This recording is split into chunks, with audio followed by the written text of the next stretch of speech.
Is the Pentagon finally becoming the ultimate political weapon in the hands of the executive branch, or is this just the new reality of a party cleaning house? When you look at the recent moves made by Defense Secretary Pete Hegseth, you aren't just seeing politics as usual, you are watching a fundamental shift in how power is exercised in Washington. Before we continue, if you want to stay on top of everything happening in U.S. politics, hit that subscribe button right now and leave a like. It really helps this channel grow and allows us to keep bringing you these deep dives into the stories the mainstream media often overlooks. So, what exactly is happening here? In a move that has left political analysts and military traditionalists stunned, Defense Secretary Pete Hegseth has officially hit the campaign trail. His mission? To help former Navy SEAL Ed Gallrein in his high-stakes primary bid to unseat Representative Thomas Massie in Kentucky.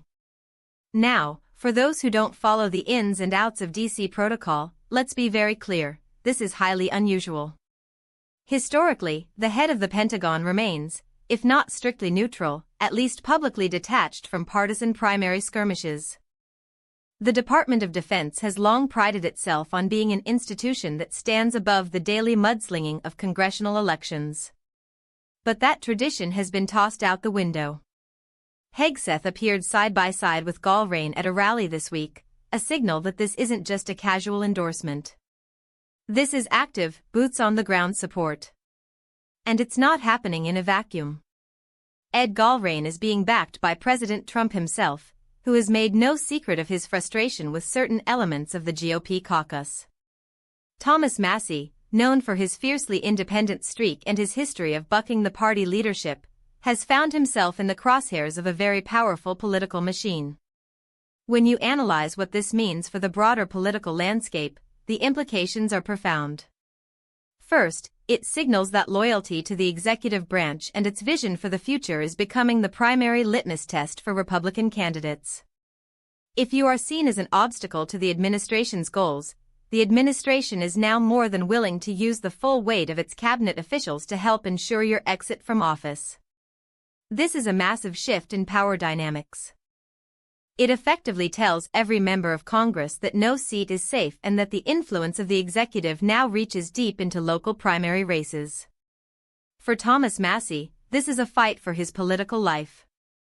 He has built a brand on being the guy who reads the bills, votes against the grain, and defies the establishment.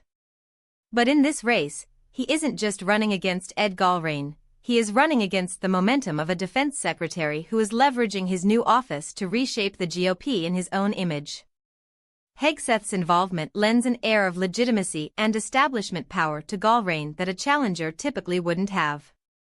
It suggests that the administration is prioritizing ideological alignment over legislative seniority.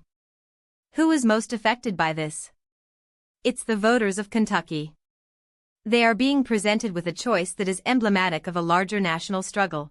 Do they want a representative who acts as a guardrail against the executive branch, or one who acts as an extension of the administration's legislative agenda? Furthermore, this sets a precedent for every future Secretary of Defense. If Hegseth can campaign for a primary challenger today, what is stopping the next secretary from doing the same? We are seeing the lines between the cabinet and the campaign trail blur to the point of disappearing. This is a high-stakes gamble. If Gallrein wins, it will be viewed as a massive victory for the administration's ability to influence the composition of Congress. It would embolden the White House to play an even more active role in future cycles. If Massie manages to hold on, it will be a major blow to the administration's reach and proof that independent-minded representatives still have a path to victory, even against the strongest of headwinds. We are watching the internal mechanics of the Republican Party change in real time. The old guard of "don't get involved in primaries" is being replaced by a more aggressive, interventionist strategy.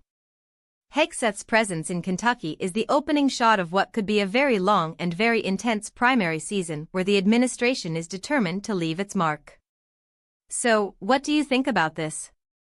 Do you believe it's a necessary move to ensure party unity and push the agenda forward, or is this a dangerous overreach that compromises the neutrality of the Defense Department? Drop your opinion in the comments below. I read every single one, and I want to know where you stand on this tectonic shift in American politics. The political chessboard is being rearranged, and the moves being made right now will define the trajectory of the legislative session for years to come. Whether you agree with the tactics or not, one thing is certain: the rules have changed, and there is no going back. Thank you for watching, and keep questioning the narrative.